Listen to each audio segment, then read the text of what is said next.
Europe 1 Soir. 19h, 21h, Pierre de Villeneuve. Toujours avec Vincent Roy et avec Raphaël Steinville pour évoquer l'actualité du moment. Pardonnez-moi pour mon coup de colère et mon petit dérapage contrôlé, ou pas d'ailleurs. En tout cas, on revient sur l'actualité et sur le prince Andrew qui a été relâché après 9 heures. Tenez-vous bien, 9 heures d'audition de celui qui est aujourd'hui Andrew Mountbatten Windsor, qui n'est plus le duc d'York et qui n'a plus même son titre de prince, relâché en attendant, nous dit-on, les suites de l'enquête. Voilà ce que dit la police britannique. C'est pas chic, hein? C'est pas chic, non, à tout le moins. Mais c'est très grave surtout. Oui, alors il y a quand même deux thèses qui s'affrontent, dont l'une est beaucoup plus grave que l'autre, parce qu'on peut très bien imaginer, après tout, que le prince Andrew n'avait pas besoin d'argent. Bon, encore qu'on ne sache rien, puisque l'enveloppe va au roi et c'est le roi qui distribue. C'est ainsi que l'on pratique en Angleterre. Donc on ne sait pas combien le roi lui donnait. Bon, enfin, on peut supposer qu'il n'avait pas besoin. Andrew avait un train de vie délirant. Voilà. Et donc il avait toujours. Il y a des gens comme ça. Voilà. Il y a des gens qui ont toujours besoin d'argent. Voilà. Bon, alors la première thèse pourrait consister à dire que effectivement il avait un besoin récurrent d'argent pour maintenir son train de vie et qu'il pouvait donner des documents, lesquels documents pouvaient lui apporter un certain nombre de subsides. Et puis la deuxième thèse, qui me semble beaucoup plus grave, c'est celle qui consiste à dire qu'il fallait donner des gages à monsieur Epstein pour accéder à des jeunes filles. Voilà, la deuxième thèse est plus crade que la première.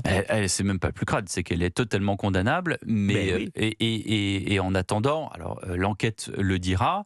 Le problème, c'est cette photo prise dans Central Park en 2010, après la condamnation.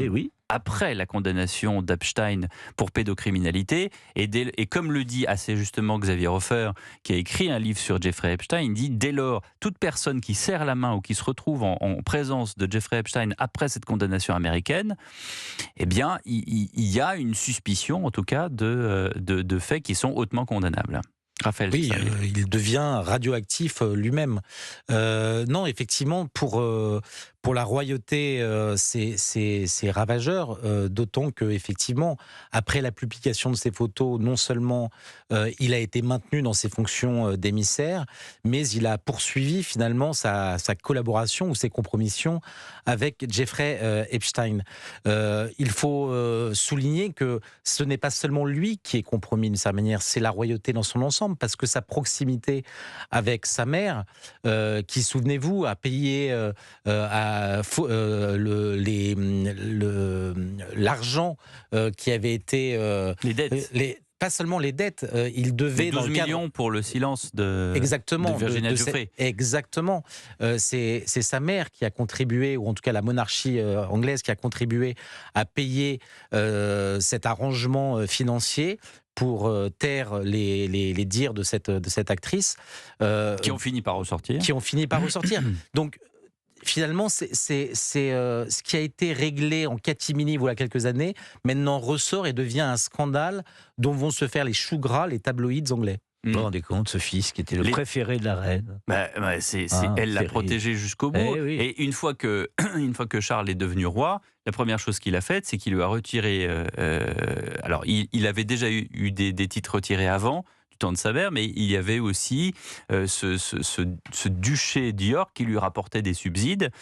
Et dès lors, là, maintenant, il n'a plus rien, à part, comme vous le disiez très justement, Vincent, ce que lui donne le roi. Et on imagine bien que le roi, c'est portion congrue, parce que comme nous l'expliquait Bertrand Deckers tout à l'heure, spécialiste de la royauté, il y a presque une feuille de route faite par le prince William, qui est le futur roi, de laver plus blanc que blanc. C'est-à-dire que là, on veut se débarrasser des brebis galeuses, et donc Andrew est mis complètement au rebut. C'est-à-dire que là, non seulement il va comparaître devant la justice, et ça a été le cas là pendant 9 heures de garde à vue, c'est inédit pour la famille britannique, la famille des monarchies britanniques, non seulement, mais il comparait en tant que Monsieur Tout-le-Monde. Oui. Il comparait pas en tant que prince. Il n'a plus d'immunité. Il n'a plus d'immunité. Donc il comparait comme le citoyen lambda. Et malgré tout, c'est bien normal. Et on comprend